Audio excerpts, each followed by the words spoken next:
Savol: Alloh kim? Men uchun eng suyukli zot. Kambag'al kim? Al-G'ani bo'lgan Alloh subhanahu va taolaga bog'lanmaydigan kishi. Muhabbat nima? Baxt. Baxt nima? Muhabbat. Xoin kim?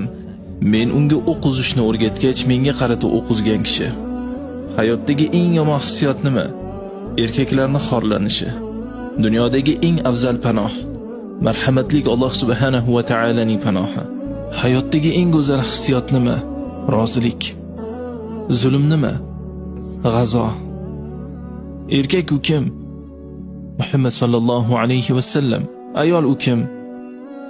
Ayol bu Muhammad sallallohu alayhi va sallam uning tizzasida vafot etgan Oysha radhiyallohu anha va ularga o'xshaganlar. Muvaffaqiyat nima? Jannat. Bas kim do'zaxdan chetlatilib jannatga kiritilsa, dar haqiqat muvaffaqiyatga erishgay. Omadsizlik nima?